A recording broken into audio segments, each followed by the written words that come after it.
How many Souls games have you played? Probably a lot. The genre has been around since the release of Demon Souls back on the PS3 in 2009, so you most likely have a favorite one. Maybe it's Bloodborne, or maybe it's Elden Ring. But what if I told you that the best Souls game ever made wasn't even made by FromSoft at all? And that after years of games taking inspiration from the great works of Miyazaki, maybe now it's time for him to take some cues from the most popular single-player game to ever release on Steam. Let me take you on this magical flying carpet ride and let you into a world created by game science. To show you that by copying all the right things and introducing elements from all your favorite action titles, this little game from China might have just become my favorite Souls game of all time. This is Black Myth Wukong.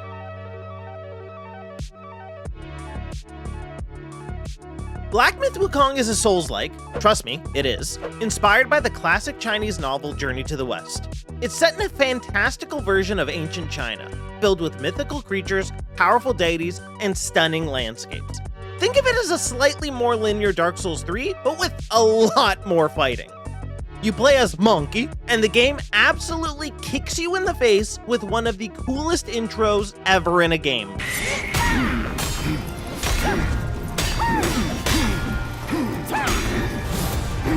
When I first started playing, I was immediately hit with similarities to God of War. Yes, God of War, not Dark Souls, but just hold on.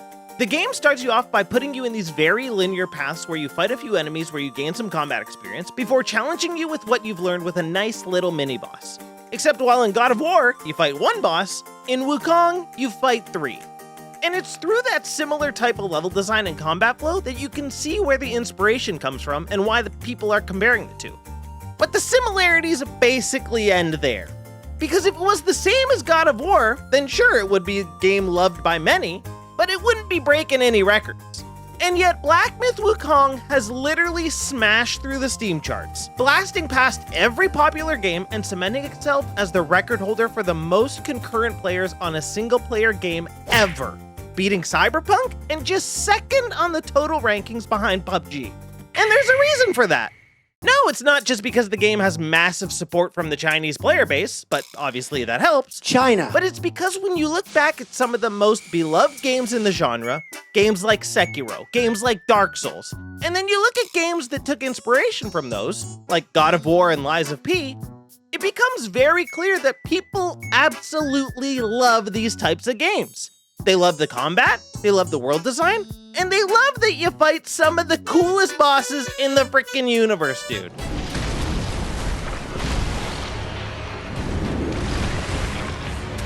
So, what if a game came along that took a little bit of that Sekiro combat, a little bit of that God of War flair, a lot of that Dark Souls world design, and a lot of those very, very awesome bosses, threw it all in a blender, blended that shit up, and then instead of pouring out Lords of the Fallen, they poured out what might just be the 2024 Game of the Year.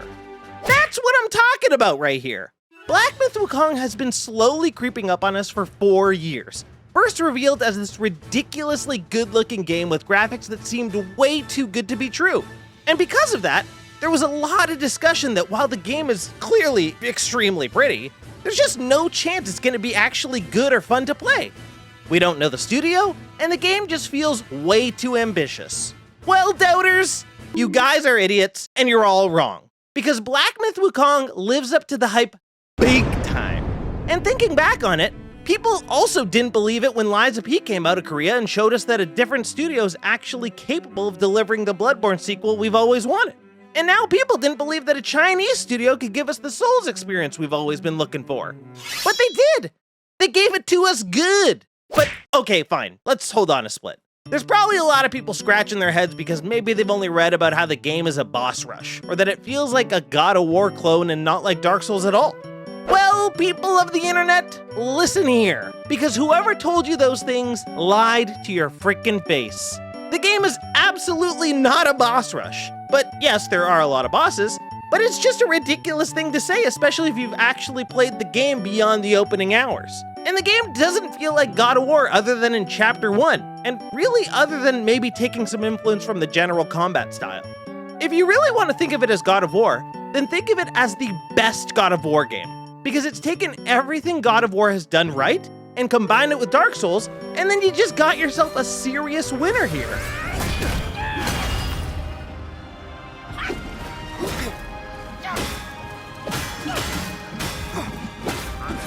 It's a purely refined experience, and because it's got the best of both worlds, it comes out as the best of them all. As I played through the game and progressed through the story, of which there is also a lot of story, like not only through dialogue and world design, but just a lot of cutscenes. Like, this isn't like Dark Souls storytelling where you find out most things in an item description. You're literally watching things happen, and everything you see happen looks insane. And as you go through the game and more of the world opens up around you and you meet new and interesting characters, you really start to see that they've really expanded upon the already perfected FromSoft formula. And that's kind of what I'm getting at here. Black Myth Wukong is the outlier of Souls games.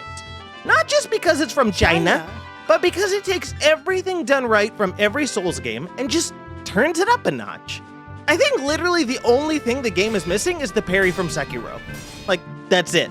There is a clear and obvious inspiration in the game, but it's done so well because they respect the source material. Other Soulslikes want to change things up too much and make things their own way that just don't work, and it sucks the fun out of it. That's why Liza P did so well.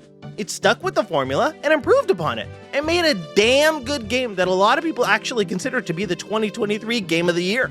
And now Black Myth Wukong has done the exact same thing.